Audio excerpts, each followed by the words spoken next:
Formula पढ़ने से selection नहीं होता है, बड़ा आसान लगता है। मैं भी कभी कभी सोचता हूँ यार, मैं काम करता हूँ ना, फिजिक्स मुश्किल कहाँ है। 1D हो गया, प्रोजेक्टाइल हो गया, या इलेक्ट्रोस्टैट हो गया, या फिर मॉडर्न फिजिक्स हो गया, उसके डायरेक्ट फॉर्मूला में तो सवाल आते हैं। तो सारे सारे फॉर्मूला अरेंज कर दो चैप्टर का, उस पर एक एक सवाल करा दो और बस हो गया, कंप्लीट हो गया। इसमें तो कोई दिक्कत ही नहीं है। भरा ये फॉर्मूला पढ़ो, एकदम हाईली रिलेवेंट, और ये सवाल कर लो। डायरेक्ट डायरेक्ट सवाल आते हैं, फॉर्मूला ये सवाल, ये फॉर्मूला ये सवाल, सब बढ़िया है एकदम। फिर तो यार बड़ा आसान हो गया काम। हाँ, ये तो सच सच में, ये तो मजा ही आ जाएगा ऐसे हम रिवीजन कर लेंगे तो। डैश कुछ नहीं होगा, इतना ही आसान होता ना तो कराते तो है सारे क्लास। मैं 12 घंटे में 11th करा दूंगा और 12 घंटे में 12th करा दूंगा, सारे सवाल वहां से आ जाएंगे। लेकिन प्रॉब्लम ये नहीं होता है कि क्या इंपॉर्टेंट है वो हम पढ़ लें और उस पर एक सवाल कर लें, ये नहीं होता है। इंपॉर्टेंट ये होता है कि आप जब एग्जाम में बैठेंगे और रैंडम कोई भी लैंग्वेज में सवाल आपके सामने फेंकेगा, तो आप उस सवाल को पढ़ के डिकोड कर पाए कि अरे यार ऐसा सवाल हमने किया हुआ था, ये कंसेप्ट इसमें लगता। फिजिक्स फॉर्मूले से और कंसेप्ट से सीखा जाता है कि क्वेश्चन प्रैक्टिस से सीखा जाता है? बताओ बताओ। तो बात ये नहीं है कि मॉडर्न फिजिक्स में तो फोटो इलेक्ट्रिक इफेक्ट और डिब्रोगली कर लो, एक सवाल आ जाएगा। और ऐसे ऐसे हर चैप्टर में मैं आपको दो चार चार पांच फॉर्मूला या 5-6 टॉपिक बता दूंगा, सवाल वही से आएगा।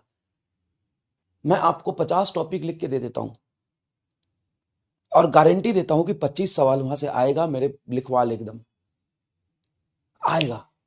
मैं तुमको 50 टॉपिक लिख के दे दूंगा अभी, और वहां से 25 सवाल आएगा, आज कर ले, और अब भी लिख दूंगा, बोर्ड पर लिख दूंगा। 50 टॉपिक लिखूंगा और 25 सवाल एकदम डन है। लेकिन उस 25 सवाल में से तुम कितना कर पाओगे, ऑनेस्टली बताओ, ऑनेस्टली। तो तुम जो कहते हो कि सर मैं क्लास में पढ़ लेता हूं और हम समझ में भी आ जाता है, सर जो आप समझाते हो कंसेप्ट भी समझ में आ जाता है, और जब वो सवाल कराते हो वो भी समझ में आ जाता है, लेकिन फाइनली एग्जाम में जाते हैं तो नंबर कम हो जाते हैं। What is the reason? What is the reason?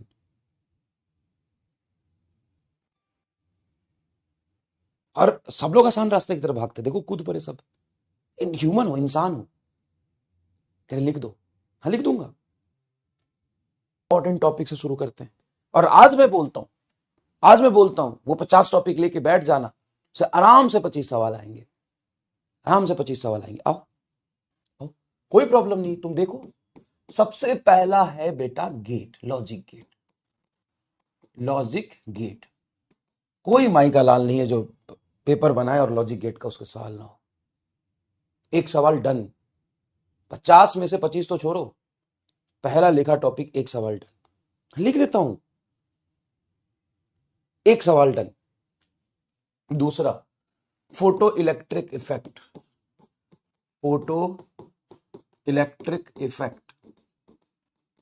तीसरा, डिब्रोगली वेवलेंथ, डिब्रोगली वेवलेंथ। चौथा, डिब्रोगली वेवलेंथ। चौथा, YDSE, young double slit experiment के 4 फॉर्मूले हैं, कर लो, एक सवाल डन है। Optical instrument, optical instrument, instrument, optical instrument माने, ऑप्टिकल इंस्ट्रूमेंट माने वो तुम्हारा क्या कहते हैं, ऑप्टिकल इंस्ट्रूमेंट माने टेलीस्कोप और माइक्रोस्कोप। सिंपल है, दो ही है, टेलीस्कोप और माइक्रोस्कोप। उसके बाद प्रिज्म, उसके बाद prism. Next, properties of EM wave, properties of EM wave. Sir साहब सारा 12th से ही है, ये हाई वेटेस्ट है। प्रॉपर्टीज ऑफ ईएम वेव के एक सवाल वहां से आते ही आते हैं, ठीक है ना, properties of EM wave. Next, next, अगर मैं बात करूं प्रॉपर्टीज ऑफ ईएम वेव, और पीछे की तरफ बढ़ते हैं, पीछे की तरफ और समझते हैं, और समझते हैं सीरीज एलसीआर सर्किट। एसी में सिर्फ series LCR circuit, series LCR circuit, series LCR circuit कर लीजिए, एक सवाल आएगा। Moment of inertia, moment of inertia, moment of inertia, moment of inertia. Torque लिखने पर मैं टॉपिक ही लिख रहा हूं, torque and conservation of angular momentum, conservation of angular momentum, conservation of angular momentum, conservation of angular momentum. Rotation में इस तीन के अलावा कहीं से सवाल नहीं आएगा। Conservation of angular momentum, torque, conservation of angular momentum. SHM, SHM में अगर जाओगे तो सिंपल पेंडुलम का time period, simple pendulum, pendulum, pendulum और स्प्रिंग का टाइम पीरियड का, स्प्रिंग के टाइम पीरियड का, टाइम पीरियड का, बस टाइम पीरियड कर लो हो जाएगा। वेव में जाओगे, वेव में डॉपलर से सवाल आता था लेकिन डॉपलर क्या हुआ, हटा दिया। तो डॉपलर हटा दिया तो तुम्हारे पास ऑर्गन पाइप बचा, डन है। ऑर्गन पाइप, ऑर्गन पाइप से यहाँ पे सवाल आएगा ही आएगा, ठीक है। तो और यूनिट एंड डायमेंशन में, डायमेंशन एनालिसिस पे, डायमेंशन एनालिसिस में और इंस्ट्रूमेंट, इंस्ट्रूमेंट, इंस्ट्रूमेंट और डायमेंशन एनालिसिस में डायमेंशन लिखने वाला एरर, इससे एक सवाल या दो सवाल तो डन ही है, कौन रोक लेगा? इससे एक या दो सवाल डन ही है, कौन रोक लेगा? बताओ ना, तुम खुद बताओ कौन रोक लेगा? ठीक है, ठीक है, यूट्यूब पे चला जाए। तो इसी तरीके से मैं आपको कितने बता दिए, 1 2 3 4 5 6 7 8 9 10 11 12 13 14 15 16, 16 ही बताया अभी तो 16 ही बताएं, अभी तो 35 और बताऊंगा, है ना, 35 और बताऊंगा। फ्लूइड में बात करेंगे, सॉलिड में, सॉलिड में लेना हुक्स लॉ, हुक्स लॉ ही है ना, हुक्स चर्चा का लॉ, हाँ हुक्स लॉ, डायरेक्ट सवाल हुक्स लॉ पे, हुक्स लॉ और एनर्जी डेंसिटी, यही दो टॉपिक है, एनर्जी डेंसिटी। आओ ना ग्रेविटेशन में, ग्रेविटेशन में ऑर्बिटल, ऑर्बिटल और एस्केप वेलोसिटी का फॉर्मूला, और दूसरा सैटेलाइट, इससे ज्यादा कुछ नहीं। सैटेलाइट विद केपलर्स लॉ है भाई, केपलर्स लॉ सैटेलाइट पे और प्लैनेट पे तो लगता है, केपलर्स लॉ खत्म, इसमें पूरा ग्रेविटेशन खत्म, निपट गया, पूरा ग्रेविटेशन निपट गया। इलेक्ट्रिक चार्ज एंड फील्ड थोड़ा सा बड़ा सेक्शन है, लेकिन इसमें electric field lines, electric field और electric field lines, electric field and electric field lines, electric field lines, field lines. Capacitor का एक सवाल डन है, कैपेसिटर का एक सवाल डन है। फ्लक्स, फ्लक्स को कर लो, वहां से एक सवाल आसान से आते हैं, फ्लक्स को कर लो, वहां से एक सवाल आसान से आता है। करंट इलेक्ट्रिसिटी, करंट इलेक्ट्रिसिटी में तुम्हारा किरचॉफ्स लॉ पे एक सिंपल सा सर्किट पे सवाल आते हैं, ठीक है ना। Surface tension, surface tension, capillary rise, surface tension का ही स्पेशल प्रॉपर्टी होता है कैपिलरी राइज, कैपिलरी राइज। तो अब थोड़ा सा 11th में अगर मैं वहां जाता हूं थर्मोडायनेमिक्स में, थर्मोडायनेमिक्स में थर्मोडायनेमिक प्रोसेस, देखो ना कौन से साल, 2 साल में हर बार एक दो सवाल ऐसे आई हैं, thermodynamics process, thermodynamics, thermics process, thermodynamics process, thermodynamics process से क्वेश्चन बनते ही है। थर्मल प्रॉपर्टीज ऑफ मैटर में एक्सपेंशन, है ना, लीनियर, थर्मल, ये एक्सपेंशन के फॉर्मूला 3 रट लो, linear, areal and volumetric expansion and thermal, thermometry, thermometry के जो फॉर्मूला है, बस बताओ ना एक्सपेंशन के सवाल किस साल नहीं आए हैं, कि 2 रॉड है, दोनों का change in length does not depends on temperature, तो ये सब ऐसे सवाल आए हैं कि नहीं आए, बताइए। कितने लिख दिए? 25 लिख दिए, 25 और लिख दूंगा। और ये चीज मैंने लिखा, ये चीज ईमानदारी से सोचोगे तो किसको नहीं पता कि यहां से सवाल आते हैं, किसको नहीं पता, ये बताओ ना, किसको नहीं पता है। और मोशन इन अ प्लेन में जाऊंगा तो एक प्रोजेक्टाइल से सवाल 2-3 साल में लगातार आए, एक प्रोजेक्टाइल से सवाल, और एक तुम्हारा रिलेटिव मोशन में रिवरमैन और रेनमैन से direct formula based, direct formula based, ठीक है, डायरेक्ट फॉर्मूला बेस्ड। तो बताओ तुम में से कितने लोगों को ये पता ही नहीं था कि यहां से सवाल बनते हैं? हो सकता है थोड़ा मतलब स्पेसिफिक टॉपिक वाली बात ना पता हो, और मैं लिख दूंगा 25 और। तो it's very easy, very easy, very easy कि ये पता कर लेना कि फॉर्मूला कौन सा है और उस पर सवाल कैसे बनते हैं। लेकिन जब आप एग्जाम में बैठेंगे तो किस लैंग्वेज में आपसे पूछ रहा है, उस लैंग्वेज को एग्जाम प्रेशर में डिकोड करना, समझ जाना कि अरे यार ये सवाल तो, ऐसा सवाल तो हमने किया हुआ था, ऐसे सवाल ये हो जाएगा।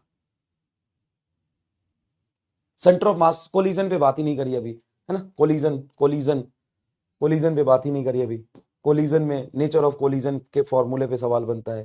सेंटर ऑफ मास के position of centre of mass, position of centre of mass, centre of mass के पोजीशन पे डायरेक्ट सवाल बनता है। रोटेशन में इससे ज्यादा तो करना ही नहीं है कभी भी, इस 3 टॉपिक से ज्यादा करना ही नहीं है कभी भी। और सबको पता है ये सवाल यहां से बनेंगे, कोई बड़ी बात नहीं है ये। लेकिन वहां से सवाल कैसे बनेंगे, किस लैंग्वेज में बनेंगे, कैसा पूछेगा, दिस इज इंपॉर्टेंट। और ये कैसे पता चलेगा, जब आप उसमें पढ़ेंगे। हाँ, अरे अरे एक तो भूल गया मैं, एक तो ये भूल गया मैं, ओ सुन सुन सुन सुन, डायरेक्ट वर्क डन लिखने के फॉर्मूले पे सवाल तुम्हारे 10 साल में 5 पूछे हैं। Direct work F.S, direct work, और वो भी सिंपल, फोर्स दे दिया, एस दे दिया, उनका डॉट प्रोडक्ट ले लो, हाँ कि ना। पिछले 10 साल में 5 सवाल दिखा दूंगा मैं इसके।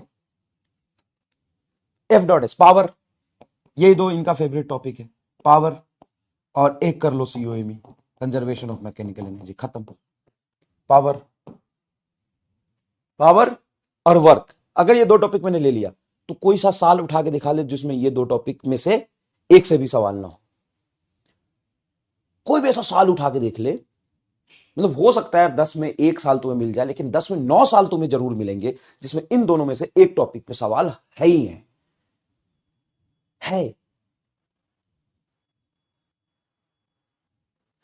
मैं क्या कह रहा हूं, सुन रहा है? मैं कह रहा हूं कि 10 साल में से 9 साल के पेपर में इन दोनों में से तो एक सवाल है ही है। ले देख,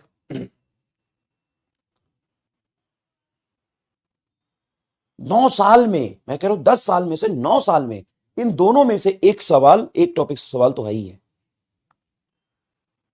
ठीक है, तो ये कितने टॉपिक लिख दे, 1 2 3 4 5 6 7 8 9 10 11 12 13 14 15 16 17 18 19 20 21 22 23 24 25 26 27 28 29 30 31 लिख दिए, 18 ही बचे। और कह रहा है कि NTA वाले आपका वीडियो देखते हैं, इस टॉपिक से सवाल इस बार नहीं देंगे वो कहां से बनाएंगे फिर, कहां से बनाएंगे फिर? और जितना लिख दिया ना, जितना लिख दिया ना, 15 से 20 सवाल उस पर डन है। और एग्जाम वाले दिन ये वीडियो देख ले, स्क्रीनशॉट ले ले, और आके मैं यही से दिखा दूंगा, 15 सवाल से 20 सवाल डन है। ले ले स्क्रीनशॉट, ये ले ले जितना लिख दिया है। बहुत सारी इंपॉर्टेंट चीजें मैं अभी मिस भी कर रहा हूँ, क्योंकि चैप्टर 28-30 है, उन सब में से देख के मतलब निकालना, ठीक है ना। लेकिन जितना लिख दिया ना, 15 से 20 क्वेश्चन यहां से डन है, लिख दिया मैंने, लिख दिया मैंने 20 क्वेश्चन, 15 से 20 क्वेश्चन यहां से डन है। तो 30-32 चैप्टर लिखे ना, 15 से 20 क्वेश्चन डन है, और दिखा दूंगा मैं फाइनल नीट 2025 के पेपर में आ जाना। चैलेंज, चैलेंज दिखा दूंगा। मैं भी यही हूं, तो भी यही है, दिखा दूंगा 15 से 20 सवाल यहीं से दिखा दूंगा, डन है एकदम। अच्छा, एटम के उससे, इलेक्ट्रॉन ट्रांजिस्टर से, मतलब spectrum, hydrogen spectrum, hydrogen spectrum के वेवलेंथ के रिलेशन से, न्यूक्लियर की बेसिक प्रॉपर्टी ले, न्यूक्लियर की बेसिक प्रॉपर्टी, मतलब उसका radius, binding energy, basic property. अब तो 20 सवाल कहीं नहीं जा रहे, तो 20 सवाल कहीं नहीं जा रहे, हो गया 20 सवाल कहीं नहीं जा रहे, ठीक है। अब ले ले, थोड़ा सा अपडेट कर दिए।